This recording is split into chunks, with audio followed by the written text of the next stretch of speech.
I have the great honor of meeting these two lovely WASPs here, and we have the opportunity to interview them tonight.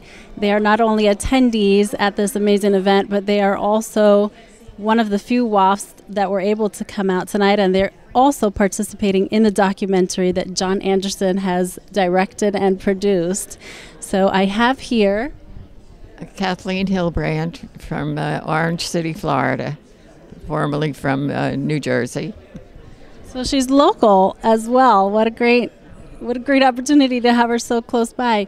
So please tell us what you did and how that was such a struggle for the first woman Air Force pilot. Well, when I was growing up, it was in the 1930s and going to elementary and high school when Amelia Earhart and Charles Lindbergh were breaking all kinds of records. That was where I got my interest in aviation. And when I graduated from high school, I went to work and I decided that that was what I was going to do. So another girl in the Prudential Insurance Company and I, we both loved aviation, and we went to a ground school in Newark and learned all about airplanes, the parts of the planes and how you fly and so forth. And the instructor of the ground school, when we finished, said, well, whenever you're ready, come on over to Staten Island Airport and start flying. So that's what we did. And the two of us, every weekend, we used to go over and take like a half-hour flying time, because that's all we could afford at the time. And then after the war, that was in 1941, and then I went out. They closed all of East Coast to private flying.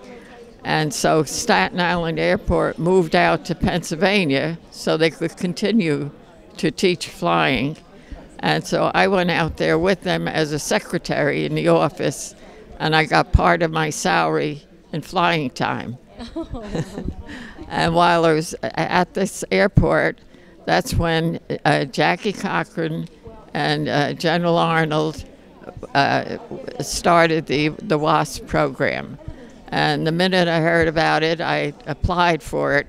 But at that time, you had to be 21 and have 500 hours, and I was only 19 and had 35 hours. So I decided, well, I'm going to continue, and maybe when I'm 21, I can get in.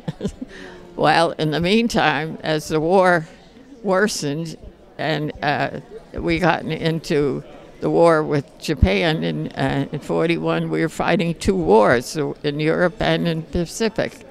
And General Arnold said that they needed more pilots, and they didn't have enough pilots to send overseas. And that's when Jackie stepped in, and she said, well, we can train women pilots here and let them do the work that the men were doing here, and that'll free the men to go overseas. And that's how I got into the W.A.S.P. Well, thank you so much for sharing your story. You definitely are an inspiration to women. And as you can tell, a lot of things have changed since then. And you were part of a very elite group that made that possible for women to get where they are at today. So thank you. It was a pleasure, and I wish you much luck. Thank you. You're welcome.